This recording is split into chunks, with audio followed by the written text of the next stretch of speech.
The valet takes my keys, and I'm already regretting this. The restaurant entrance glows with that particular kind of wealth that makes you check your reflection twice. I smooth down my navy blazer, clean lines, professional. Nothing flashy. I didn't come here to impress anyone. I came because Nolan called in a favor, and I owe him one. Inside, crystal chandeliers throw soft light across tables where deals worth millions get made over seared scallops.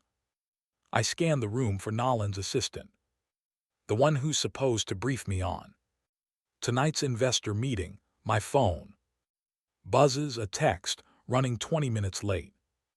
Grab a seat near the west wall. You'll know the table. I weave through clusters of suits and evening gowns, and that's when I saw him, Bradley Knox, my ex-husband, standing near the bar with 3 other men laughing at something.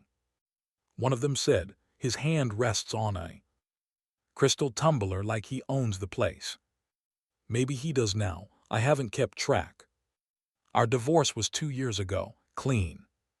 Quick, no drama in the courtroom. Just the kind that happens when someone decides you're not enough for the life they want. His eyes catch mine.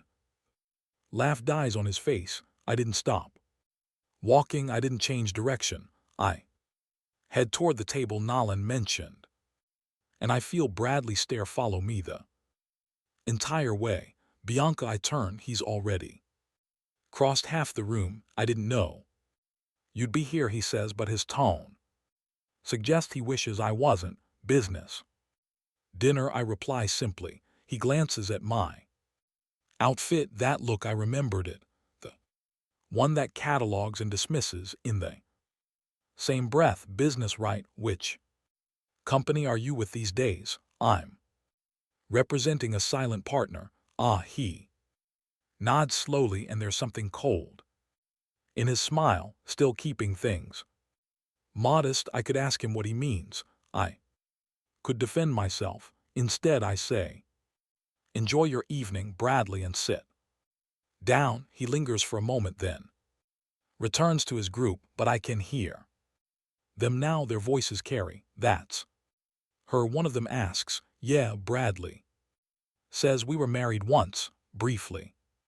What happened? She wasn't built for this world. Some people plateau, you know. I focus on the menu. The words blur slightly, not from tears. I'm past that, but from the sheer audacity of hearing yourself erased in real time.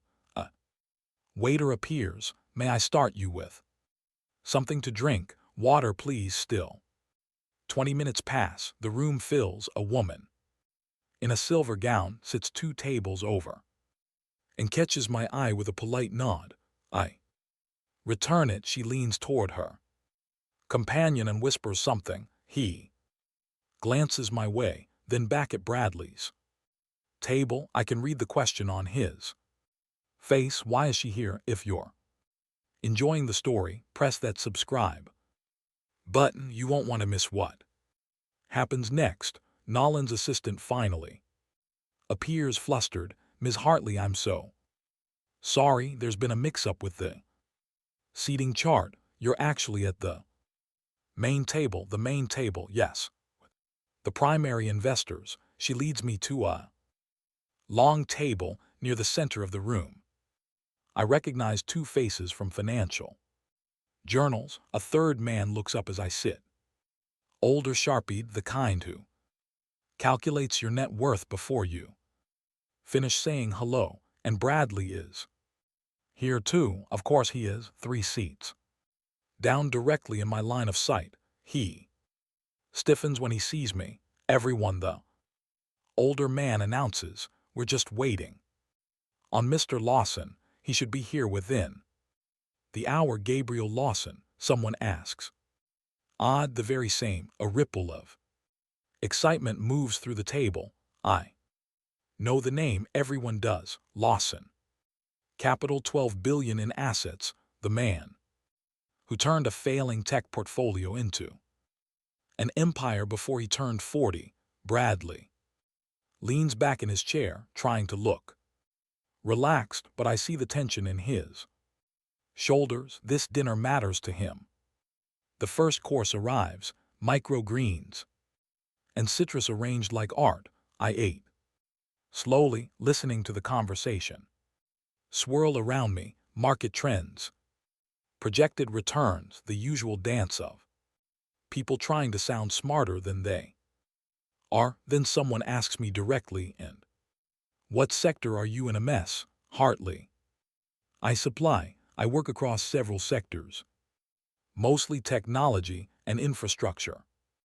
Bradley's fork pauses midair. Bianca's being humble, he cuts in, voice dripping with false kindness. She's still exploring her options, trying to find her footing. The table goes quiet for a beat. I see the older man says, though his expression suggests he doesn't. It's admirable, really. Bradley continues.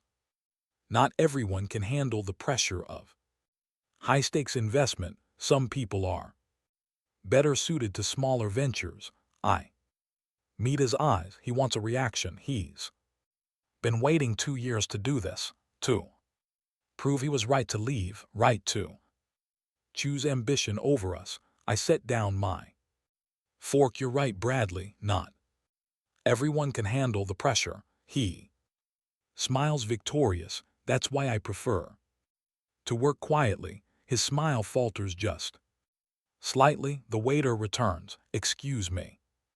There's a question about the reservation payment structure for tonight's event. All eyes turn to me. I don't know why. Maybe because I'm the unfamiliar face. Maybe because Bradley's comments painted me as someone who doesn't belong. Silence stretches. I reach for my water. And then the front doors open. The shift is immediate. Conversations stop mid-sentence. Heads turn. Even the wait staff straightens. Gabriel Lawson walks in like gravity, rearranged itself around him. Charcoal suit, no tie, dark hair touched with silver at the temples. He doesn't rush, doesn't scan the room like he's looking for someone. He already knows exactly where he's going. The restaurant manager practically materializes beside him, hands clasped. "Mr. Lawson, we're honored." Gabriel gives him a brief nod, polite but dismissive, and continues walking toward our table. Toward me. Bradley's face drains of color. Gabriel stops beside my chair. His hand settles gently on my shoulder. And when I look up, there's warmth in his eyes that the rest of the room will never see. "Sorry I'm late, my wife." The words land like stones in still water. Wife. Someone's fork clatters against their plate. Bradley makes a sound, something between a cough and a choke. Gabriel pulls out the chair beside me and sits, his movements unhurried. He reaches for my hand under the table, laces our fingers together. To anyone watching, it looks casual, familiar. Because it is. "You started without me," he says, glancing at my half-finish salad. "You said you'd be late," I said. "I'd try not to be." The older man clears his throat. "Mr. Lawson, we weren't expecting, that is, we didn't realize that I was married." Gabriel's tone is pleasant, but there's an edge beneath it. "I prefer to keep my personal life private. My wife prefers it even more." He looks at me, though I'm realizing tonight that privacy has its downsides. Bradley finally finds his voice. "Two are married," Gabriel confirms. 14 months now. He turns to the table. "My apologies for any confusion. I don't often bring my wife to business events. She has her own work, and frankly these dinners bore her. They really do." I murmur. He squeezes my hand. The older man recovers first, extending his hand across the table. "Richard Voss, it's an honor to meet you both." "The honor is Mine, Gabriel replies smoothly. I've been reviewing your proposal. Interesting approach to the European market. Boss beams. Just like that, the table remembers how to breathe. Conversation resumed, though now it's directed entirely at Gabriel. Questions about quarterly projections, expansion, timelines, risk assessment models. Bradley sits frozen, his earlier confidence evaporated. Gabriel handles each question with ease, but every few minutes his attention returns to me. Are you comfortable? Do you want to leave? I'm fine. You're not fine. You hate crowds. I'm tolerating crowds. He almost smiled. That's my girl across the table. Bradley is watching us, not with anger now, with something worse. Recognition. He's seeing something he never bothered to look for when we were married. The way Gabriel listens when I speak, the way his entire body angles toward mine like I'm the only person in the room who matters. The main course arrives, filet mignon with truffle. Reduction. I'm not hungry anymore. Bradley knocks, Gabriel says suddenly, as if just noticing him. We met briefly at the Kier conference last year. Yes. Bradley sits up straighter. Yes, I wasn't sure if you'd remember. I remember you pitched me on a sustainable housing development. That's right. How did that turn out? Bradley hesitates. We're still seeking investors. Ah. Gabriel cuts into his steak. Bianca, didn't you review a housing project last month, the one with the modular designs? I did. What was your assessment? I could deflect, keep playing the silent partner, but Bradley's words from earlier are still burning in my chest. Not everyone can handle the pressure. Promising concept, I say clearly. Poor execution. The financial model assumed market conditions that don't exist. I recommended against investment. Gabriel nods. Your instincts are usually right. Usually. I raise an eyebrow. You married me. That was clearly excellent judgment. Despite everything, I laugh. It's a small sound, but it cracks something open in my chest. Bradley is staring at me like he's seeing a ghost. You're evaluating investments among other things for loss in capital. I consult for several firms. I reply, Lawson Capital is one of them. That's not quite true. Lawson Capital is Gabriel's, which makes it partly mine, though we've kept my involvement quiet. I prefer working through intermediaries, letting my analysis speak for itself without the weight of the Lawson name attached. Bradley's mouth opens, closes. I didn't. No, you never asked. The table has gone quiet again, but this time it's attentive silence. People are listening. When we were married, I continue keeping my voice even. You told me I needed to think bigger, stop being so careful. You said I'd never make real money playing it's safe. Bianca, you were right. I was careful. I still am. That's why the 7 companies I've advised in the last 2 years have seen an average return of 32%. Richard Voss whistles low. 32%. Compound annual growth. Gabriel adds. She's selective about her projects. Bradley's face has gone from pale to flushed. I didn't when we were together.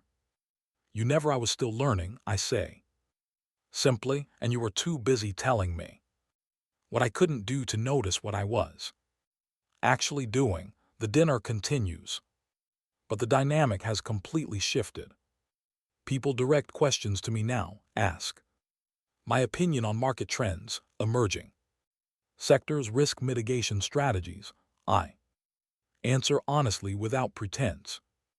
Gabriel sits beside me, his presence steady. He doesn't speak for me, doesn't interrupt, just exists as proof that I'm exactly where I belong. By the time dessert arrives, lavender panna cotta with honey twig Bradley has barely touched. His food, Richard Voss stands tapping his glass with a knife. I'd like to propose a toast to Gabriel Lawson, whose vision continues to shape the future of capital investment. Glasses raise, and to his wife, Voss continues nodding at me, who apparently has been shaping it. Right alongside him, I smile, raise my water glass. Bradley didn't toast, he's staring at the table, jaw tight. After dinner, Gabriel handles the bill, covers the entire event without blinking. People linger, networking, exchanging cards. Several approach me directly. One woman hands me her contact information. I'd love to discuss a project with you. If you have time, I'll have my assistant reach out, I tell her. Gabriel appears at my elbow, ready, more than ready. We make our way toward the exit. I can feel eyes following us, some curious, some admiring, some still processing the evening's revelations. Bradley intercepts us near the door. Bianca, can we talk? I don't think that's necessary. I say, I didn't know about any of this. You didn't ask. I thought. He runs a hand through his hair. When we divorced, I thought you'd struggle. I thought you needed me. Gabriel's hand finds the small of my back. Not possessive, supportive. I did struggle, I admit, for about 3 months. Then I remembered who I was before. I spent all my energy trying to be what you needed. I made a mistake. You made a choice. So did I. His eyes flick to Gabriel, then back to me. Is this why you didn't fight the divorce? You were already with him. No, Gabriel says, voice quiet but firm. I met Bianca 8 months after your divorce was finalized at a conference in Boston. She was presenting on micro-investment strategies in developing markets, and I sat in the back row completely mesmerized. I remember that day, remember seeing him afterward at the hotel bar. Both of us exhausted from networking. He bought me coffee, not wine, asked about my work, not my relationship status. She didn't need saving. Gabriel continues. She needed someone who wouldn't try to dim her light to make himself feel brighter. Bradley flinches. I hope your housing project finds funding. I tell him I really do, but I won't be the one providing it. We leave him there. Outside, the night air is cool against my skin. The valet brings Gabriel's car, a understated sedan, not the sports car people probably expect. I exhale slowly. I didn't want to come tonight. Gabriel opens my door. I know I almost canceled, but you didn't. No, I slide into the passenger seat. I didn't. He closes my door, walks around, settles behind the wheel, doesn't start the car. Immediately just sits there, hands on the steering wheel, looking at me. You didn't come to prove anything, he says. Finally, no, you came because Nolan needed you, because you honor your commitments, because you belong in every room you enter, whether people recognize it or not. My throat tightens. Bradley didn't see that. Bradley saw what he wanted to see. People usually do. He reaches over, tucks a strand of hair behind my ear. But I see you, all of you, and you're extraordinary. The city lights blur slightly, not from tears. Well, maybe one or two. We drive home in comfortable silence, leaving the restaurant, the humiliation, and Bradley knocks behind. Some women need a billionaire to rescue them. I just needed one who understood. I'd already rescued myself. If this story resonated with you, drop a comment below. I'd love to hear your thoughts, and don't forget to like and subscribe for more stories that remind us all of our worth.